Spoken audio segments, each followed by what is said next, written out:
మంటలు ఇంకా ఎగిసిపడుతూనే ఉన్నాయి. ఇరుస మంట దగ్గర ఓఎన్జీసీలో ఇంకా ఆ మంట అదుపులోకి రాలేదు. భారీగా ఎగిసిపడుతూ ఉన్నాయి. ఇప్పటికే కొన్ని వేల సంఖ్యలో చెట్లన్నీ కూడా పూర్తిగా దగ్ధమయ్యాయి. అర్ధరాత్రి వరకు కూడా ఆపరేషన్స్ కొనసాగాయి. కానీ అర్ధరాత్రి తర్వాత కొంత రెస్క్యూ ఆపరేషన్స్ని నిలిపివేశారు అధికారులు.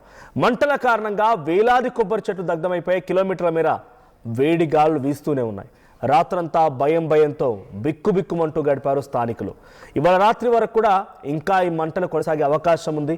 అర్ధరాత్రి వరకు కొంత ఈ మంటలు అదుపులోకి తీసుకొచ్చే ప్రయత్నం చేస్తామనేది అధికారులు చెప్తున్నమాట. సో అంబేద్కర్ కోనసీమ జిల్లాలోని మల్కీపురం మండలం ఇరుసమండ గ్రామ సమీపంలోని మోరీఫీల్డ్ నెంబర్ 5లో నిన్న మధ్యాహ్నం ఒక్కసారిగా ఈ బ్లోఅవుట్ మొదలైంది. బ్లోఅవుట్ అంటే ఒకసారి గ్యాస్ లీక్ అవడం, నిప్పులు అంటుకోవడం. దీంతో ఇక కంటిన్యూస్గా ఒక చిన్న ఎగ్జాంపుల్ మీకు అర్థమయ్యే రీతిలో చెప్పాలంటే, మీ ఇంట్లో సిలిండర్ ఉంటుందా? ఆ సిలిండర్ మీరు గ్యాస్ ఓపెన్ చేసి ఆన్ చేయగానే మీరు లైట్ చేశారనుకోండి, ఎక్కడైనా ఆ సిలిండర్కి వచ్చినటువంటి ఆ గ్యాస్ పైప్ లైన్కి చిన్న లీక్ ఉంటే ఈ ఫైర్ అక్కడికి వెళ్ళిపోయి మండుతూనే ఉంటుంది. మీరు అంటిలో అన్లెస్ ఆ గ్యాస్ సిలిండర్ దగ్గర డైరెక్ట్గా ఆఫ్ చేసేంత వరకు మండుతూనే ఉంటుంది. ఇప్పుడు ఎగ్జాక్ట్గా జరుగుతోంది అదే.